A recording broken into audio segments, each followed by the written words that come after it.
Hi, my name is Cynthia Vasco, and today I'm going to talk about a strategy that can be used in the classroom. This strategy will benefit all students, but I will specifically talk about why it benefits ELL students, and I will also talk a little bit about the strategy itself and an example of it. So the strategy that I picked is called dinner party. Dinner party is something that I have participated in as a student in middle school and in high school as well. This was usually used in the history classes, but I think it could be used in other subjects as well. So I did a little bit of research of why this strategy is important for the ELL population.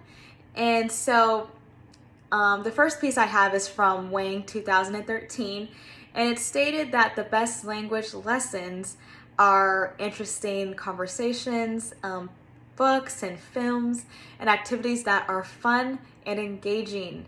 I really want to emphasize on that fun and engaging part. All students, but ELO students, really need to be engaged in the lessons so that they can get the most from it. And in this strategy, they are engaged the entire time.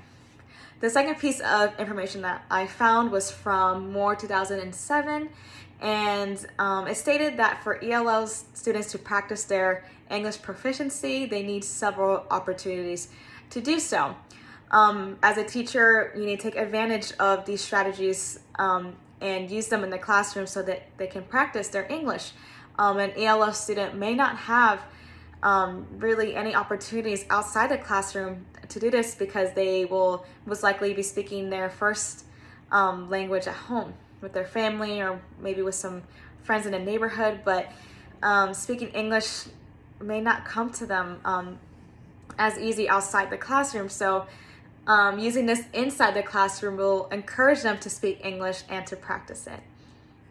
And the third piece of information I found is from McLaughlin 2015. It stated that it is crucial to extend students' thinking after reading or learning about a particular topic. Dinner party is used after learning a particular topic, and extending their thinking will help ELLs clarify their understandings. At the end of the day, we need to make sure that they are understanding what they're learning and why it's important, things like that. So now I'm going to talk a little bit about the strategy itself, and then I will also talk about a few other benefits. So the steps to dinner party, I put 5 different steps. The first step is that students have to create a guest list for a dinner party. The second step is students have to decide who they want to invite, and they have to explain why. The third step is students decide on the seating arrangement for the guests and explain their reasoning. The fourth step, students select the topics that the guests will be talking about. And then lastly, for the fifth step, the students act out in a role play.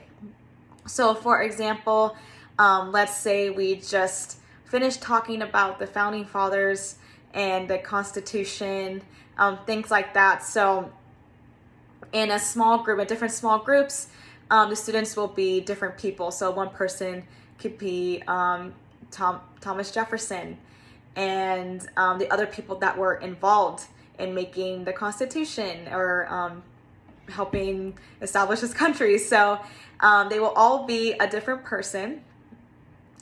And so the student has to really understand the characteristics of this person and what they did in history to be able to engage in a conversation from the perspective of the person that they are acting out in. Throughout, the teacher can go around and make sure that the students are on topic.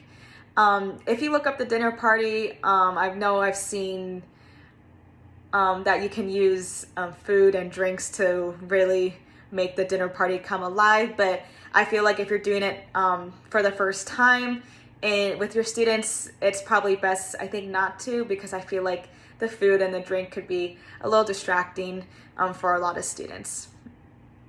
So I think this strategy is great. Like I said, I've used it in the past, and it really helps in a lot of different areas. It helps them with their thinking skills. It helps them increase that verbal interaction with their peers that they really need. And I think it also reduces some of the anxiety. In the classroom, it's typically the teachers in the front doing the talking, and then you have the students answering questions that the teacher poses to them. As an ELO student, it is very intimidating. It's really hard for them, so they will probably won't participate as much because it's kind of a lot going on, and they probably get a lot of anxiety from that. So with this, they are put in small groups, which helps lessen all those people that are listening to them. And so they're in small groups and they're working with their peers. They're not having to talk in front of the entire classroom, and they don't have to worry about as much how they sound, their accent, and how much English they know. So it really helps with, I think, reducing anxiety. It increases some of the cross-cultural communication. They are having to speak slowly. They express emotions in different ways. They take turns talking. So there's a lot of that going on as well. And that's why I picked this strategy, because there's just so much involved, and I think that it's a strategy that should be used in every classroom. So yeah, that was dinner party, and I hope you learned maybe something new. Thanks.